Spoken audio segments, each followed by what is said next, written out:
In this presentation, we will talk about Hadoop administration. The agenda for this presentation is displayed in the following slide. First, we will talk about how to add and remove nodes from a cluster.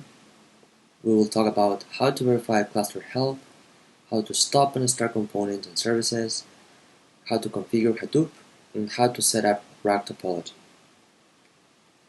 Let's start with the first item in the agenda on how to add or remove nodes from the Hadoop cluster.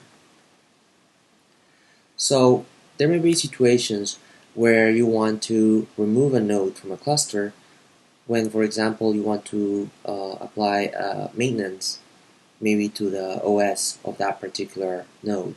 So you first may have to bring the node down, and these may require you to remove it from the Hadoop cluster.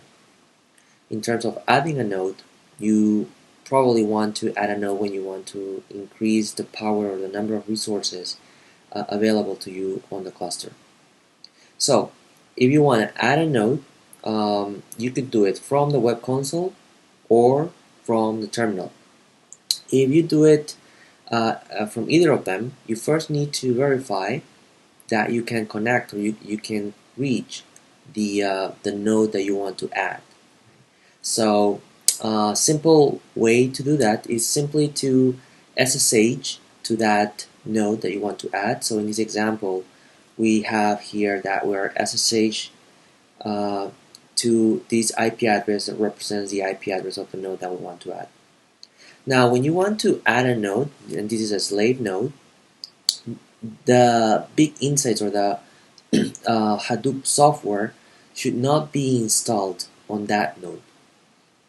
What you do need to do is you need to update the file /etc/host with the IP address and host name of the master and the slave nodes.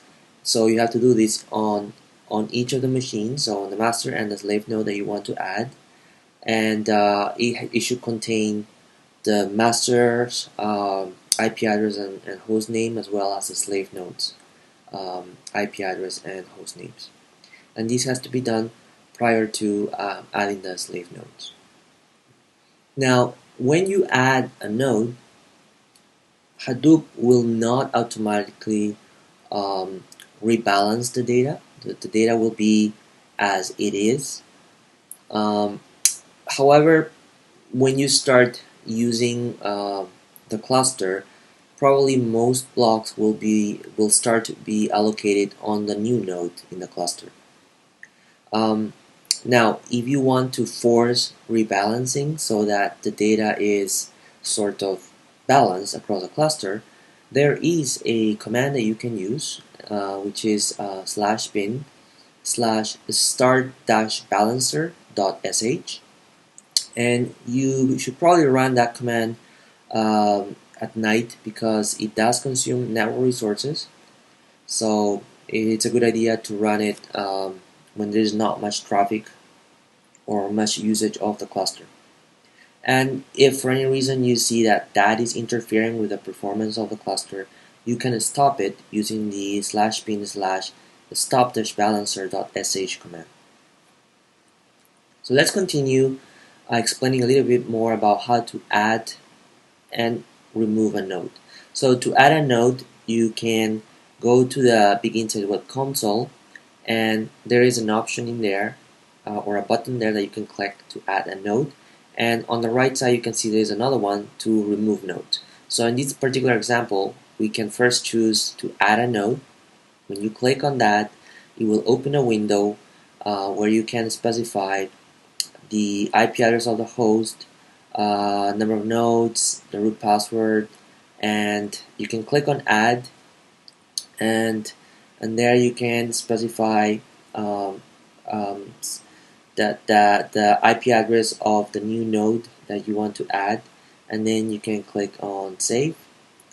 And once you have done that, basically the node will be added to your cluster. So that it was very easy to do using the Begin Web Console. You can also use commands. So You can open the terminal, you can change directories to the begintext home/bin, and then you can execute the /@node.sh command with a Hadoop component and then the IP address of the slave node you want to add and the password. And then in this example, this is the message that we get. And in the case of removing, you can remove it from the web console by going back to that. If I go back quickly, by choosing remove nodes in this case, and then you will get screens to probably choose the slave node that you want to remove. And if you were to do it using a command, you can use that /remove node.sh and specify the IP address. At the end of that, you can verify which nodes you have in your cluster by running the listnode.sh command.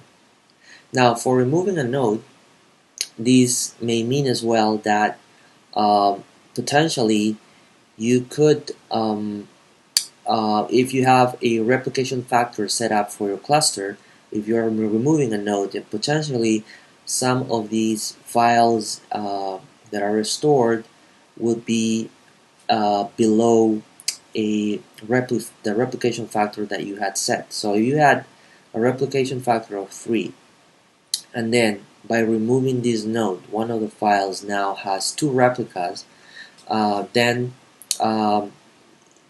the situation that will happen is if you try to execute this remove node.sh command, it will not allow you to do it unless you use the -f flag, which means that you are forcing the removal of that particular node, even though you will be below the replication factor.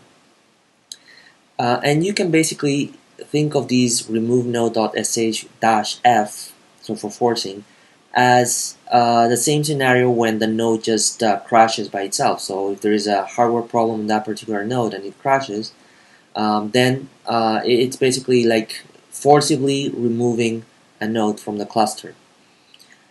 So what Hadoop will do, or HDFS will do in those cases, is it will realize that there is a node that has gone down or that you forcibly removed, and then it will automatically try and start a replication or create a replica in some other active node.